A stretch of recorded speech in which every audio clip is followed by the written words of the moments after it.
And I tried hard to be proud of my service, but all I could feel was shame. And racism could no longer mask the reality of the occupation. These were people, these were human beings. I've since been plagued by guilt anytime I see an elderly man, like the one who couldn't walk, who we rolled onto a stretcher and told the Iraqi police to take him away. I feel guilt anytime I see a mother with her children, like the one who cried hysterically and screamed that we are worse than Saddam as we forced her from her home. I feel guilt anytime I see a young girl, like the one I grabbed by the arm and dragged into the street. We were told we were fighting terrorists. The real terrorist was me, and the real terrorism is this occupation. Racism within the military has long been an important tool to justify the destruction and occupation of another country. It has long been used to justify the killing, subjugation, and torture of another people. Racism is a vital weapon employed by this government. It is a more important weapon than a rifle, a tank, a bomber, or a battleship.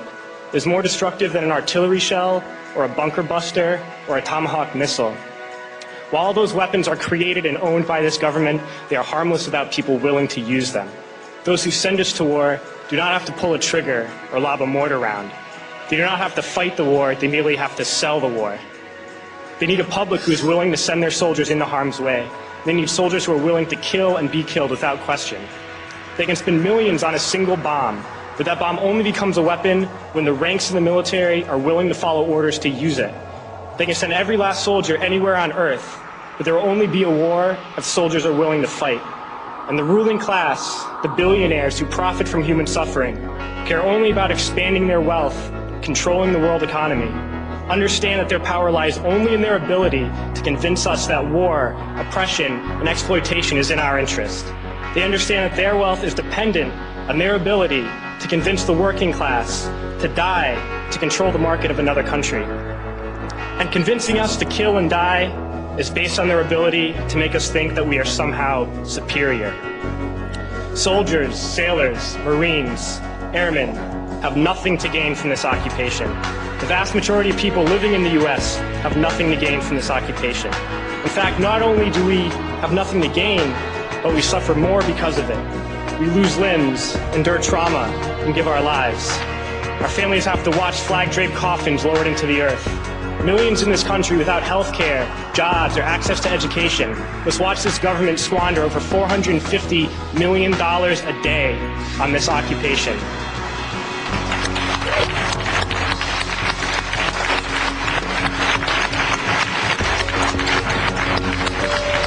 Poor and working people in this country are sent to kill poor and working people in another country to make the rich richer.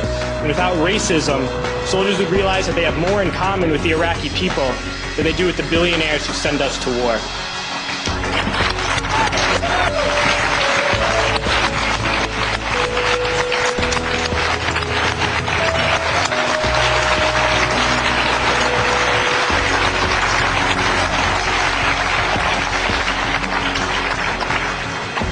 I threw families onto the street in Iraq, only to come home and find families thrown onto the street in this country, in this tragic and unnecessary foreclosure crisis.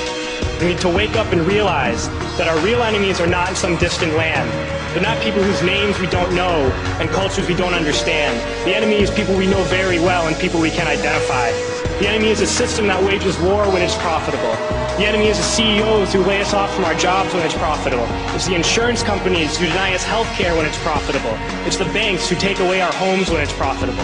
Our enemy is not 5,000 miles away. They are right here at home. If we organize and fight with our sisters and brothers, we can stop this war, we can stop this government, and we can create a better world.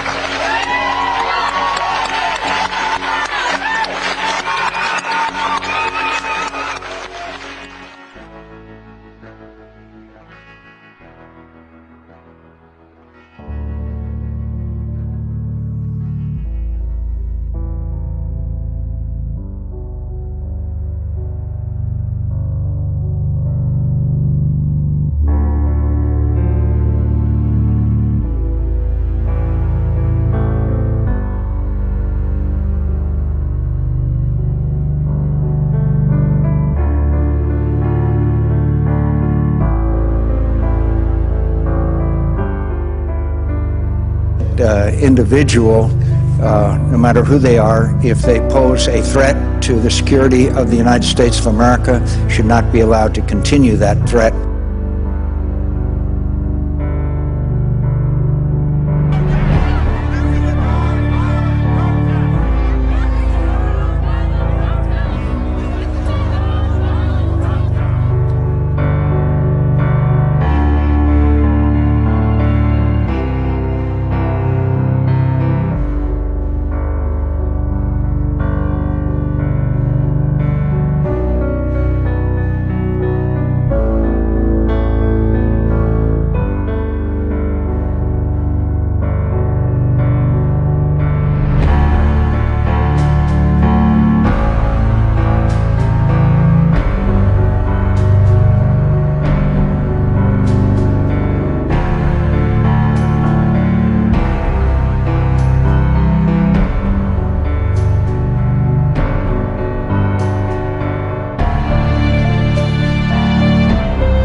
Preserve, protect, and defend the Constitution of the United States.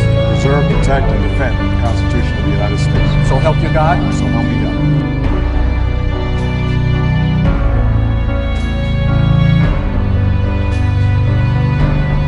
You need to go to Congress to get authorization to take military action against Iran's nuclear facilities.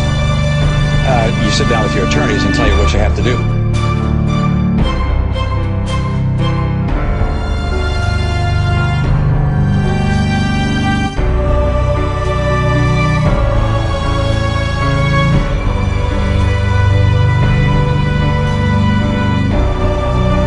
I would go to the Constitution, I would go to the First Amendment, and it reminds us that Congress shall write no law.